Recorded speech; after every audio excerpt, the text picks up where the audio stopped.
వర్తమానము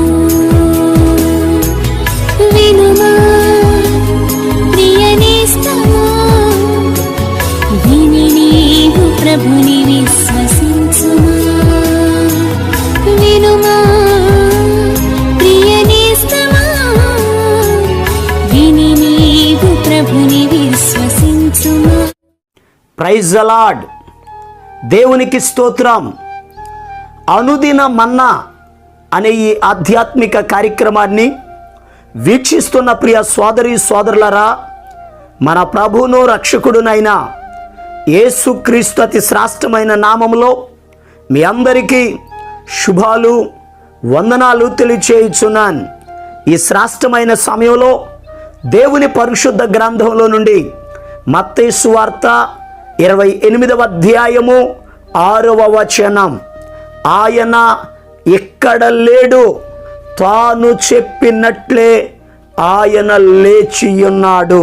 ప్రభునందు ప్రియ దేవుని యొక్క బిడలారా, దేవుని పరిశుద్ధ గ్రంథంలో ఆదివారం తెల్లవారుజామున కొందరు స్త్రీలు సుగంధ పరిమళ ద్రవ్యాలు చేతపట్టుకుని యేసు దేహమునకు పొద్దామని ఆ సమాధి దగ్గరకు వచ్చారు. వస్తూ వారు అనుకుంటున్నారు, మన కొరకు ఎవరు ఆ రాయిని దొర్లిస్తారు అని చెప్పుకుంటూ వస్తున్నారు. సమాధి దగ్గరకు వచ్చేటప్పటికి ఆల్రెడీ రాయి దొర్లించబడి ఉంది. యేసు సమాధిలో లేరు, ఆయన అప్పటికే సజీవుడిగా లేచి ఉన్నారు. ఆ స్త్రీలు వెళ్ళి చూచారు, అక్కడ యేసయ్య దేహం కనబడలేదు. అక్కడ ఒక దేవదూత తెల్లని వస్త్రములను ధరించి అతని రూపము మెరుపు వలె కనబడుచున్నది అని వాక్యంలో రాయబడి ఉంది. ఆ దేవదూత మాట్లాడుతుంది, ఆయన ఇక్కడ లేడు, తాను చెప్పినట్లే ఆయన లేచి ఉన్నాడు. ప్రియ దేవుని యొక్క బిడ్డలారా, మనం ఆరాధన చేసే దేవుడు మరణమును గెలిచాడు, సమాధిని గెలిచాడు, బండలను గెలిచాడు, ముద్రలను గెలిచాడు, మరణపు ముళ్ళును విరచి మృత్యుంజయుడుగా సజీవుడుగా ఆయన తిరిగి లేచాడు. అయితే ఈ శ్రేష్టమైన సమయంలో యేసుక్రీస్తు ప్రభు మరణాన్ని గెలిచి ఆయన ఎందుకు లేచారో దేవుని పరిశుద్ధ గ్రంథంలో నుండి కొన్ని మాటలను జాగ్రత్తగా ధ్యానం చేద్దాం. చూడండి, మీ పరిశుద్ధ గ్రంథాలు తెరిచి రోమీయులకు రాసిన పత్రిక 4వ అధ్యాయము 25వ వచనం, ఆయన మన అపరాధముల నిమిత్తము అప్పగింపబడి మనము నీతిమంతులముగా తీర్చబడుట కొరకై లేపబడెను.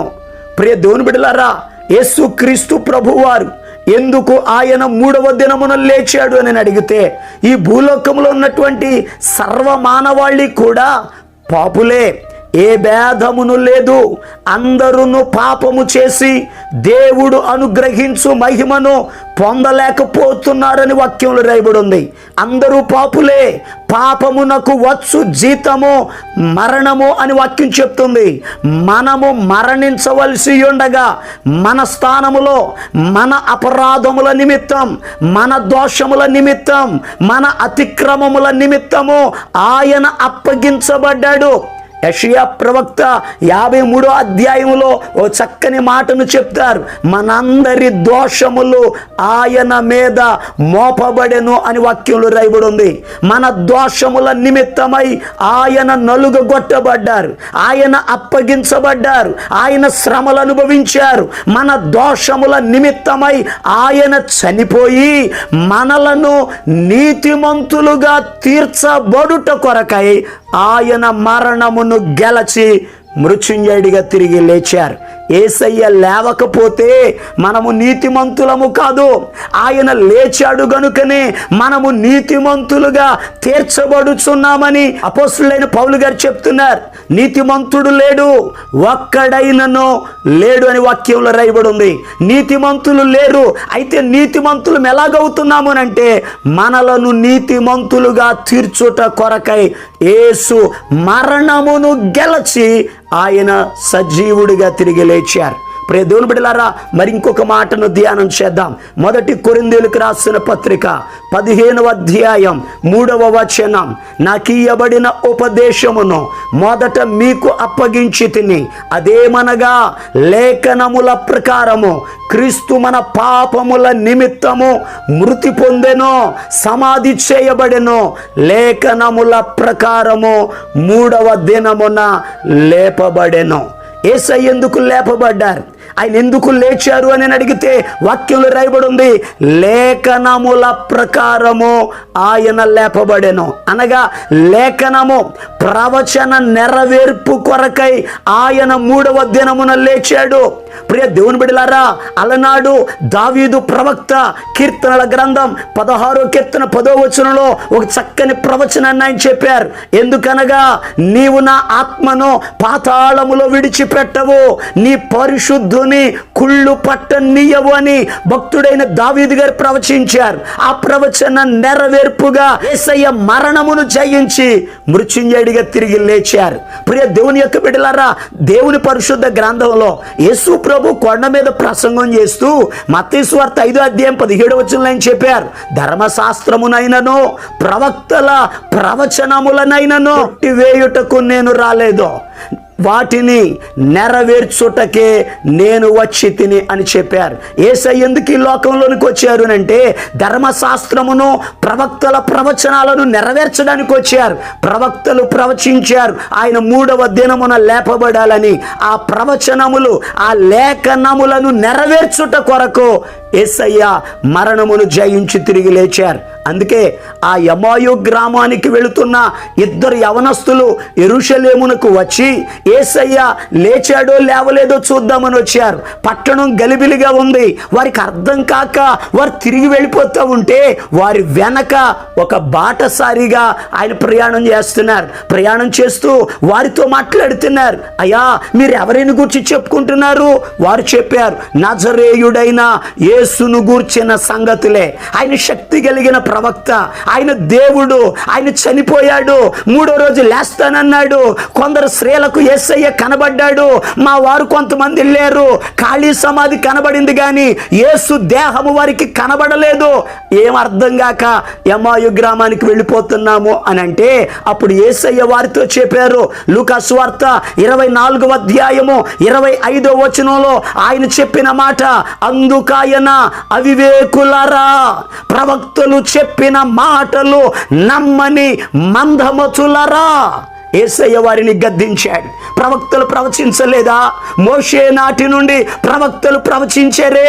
ఆ ప్రవక్తల ప్రవచన నెరవేర్పుగా మరణమును గెలిచి లేచాను అని ప్రభు వారికి తెలియపరిచారు. ఈరోజు ఈ మాటలు వింటున్న ప్రియ దేవుని బిడ్డలారా, యేసు ఎందుకు లేచారు అని అడిగితే, ఒకటి మనలను నీతిమంతులుగా చేయడానికి, రెండవదిగా లేఖనములను నెరవేర్చుట కొరకు, మూడవదిగా చూడండి పరిశుద్ధ గ్రంథంలో నుండి రోమిలికి రాసిన పత్రిక 8వ అధ్యాయము 34వ వచనంలో ఈ రీతిగా రాయబడి ఉంది, మృతులలో నుండి లేచిన వాడును దేవుని కుడి పార్శ్వమున ఉన్నవాడును మన కొరకు విజ్ఞాపనము చేయువాడు ఆయనే.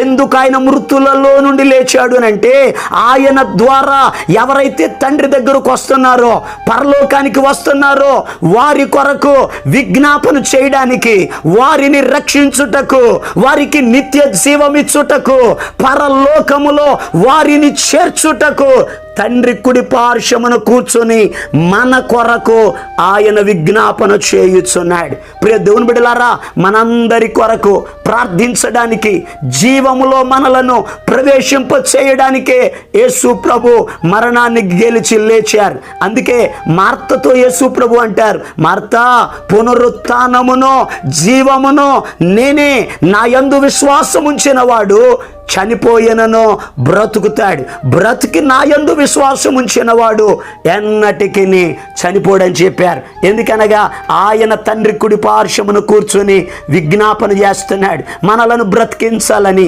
మనలను జీవములో ప్రవేశించాలని, మనం ఆయన ఉండే స్థలములో మనమును ఉండులాగున మన కొరకు విజ్ఞాపన చేయుచున్నాడు. ప్రియ దేవుని బిడ్డలారా, మరి ఇంకొక మాటను పరిశుద్ధ గ్రంథంలో నుండి ధ్యానం చేద్దాం.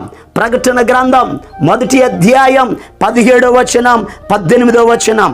నేను ఆయనను చూడగానే చచ్చిన వాని వలె ఆయన పాదముల యొద్ద పడి తిని, ఆయన తన కుడి చేతిని నా మీద ఉంచి నాతో ఇట్లనెనో, భయపడకుమో, నేను మొదటి వాడను కడపటి వాడను జీవించువాడను మృతుడనైతిని గాని ఇదిగో యుగ యుగములు సజీవుడనై ఉన్నానని ప్రభు సెలవిచ్చారు.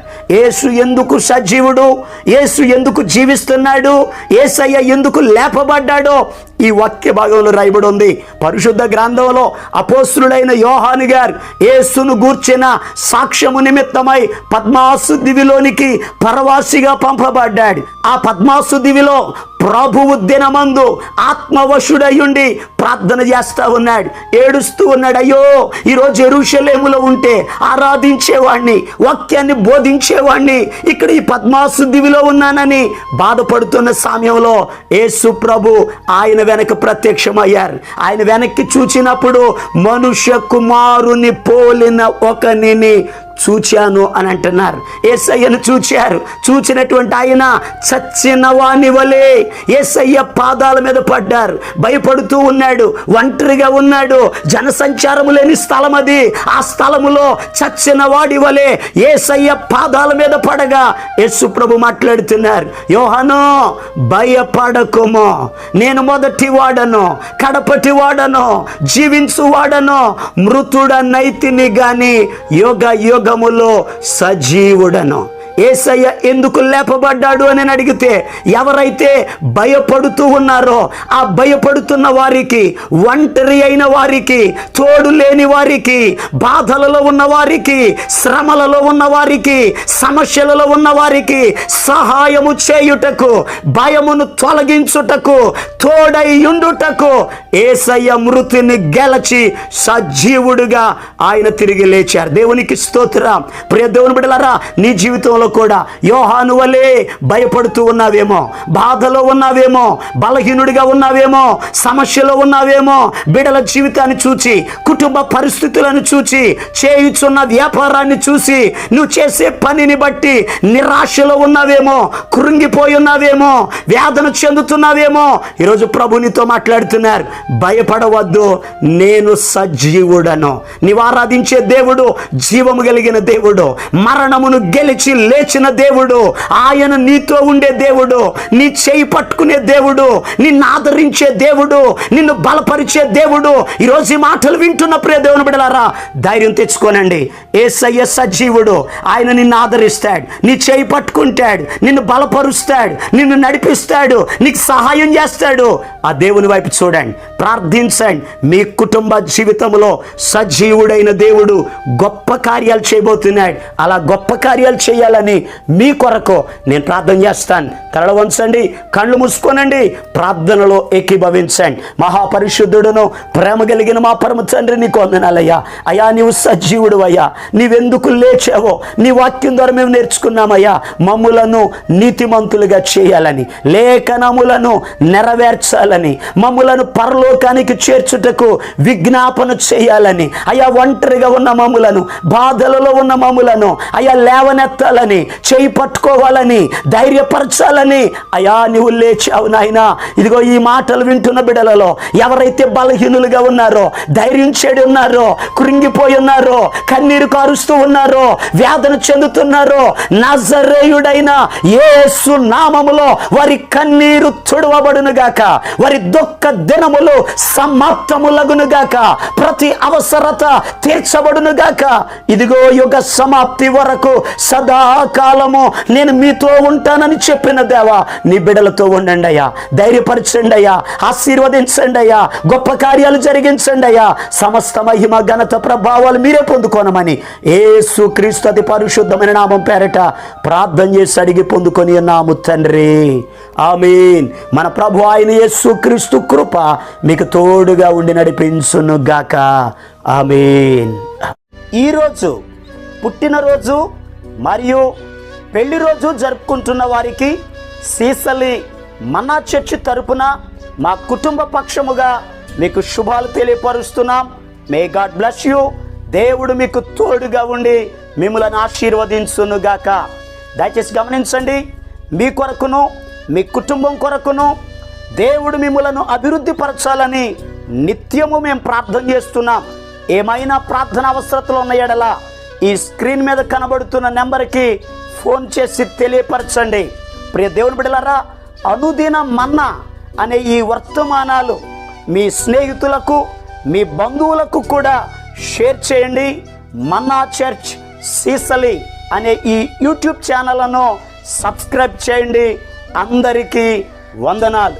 లేచినాడురా, సమాధి గెలిచినాడురా, యేసు లేచినాడురా, సమాధి గెలిచినాడురా.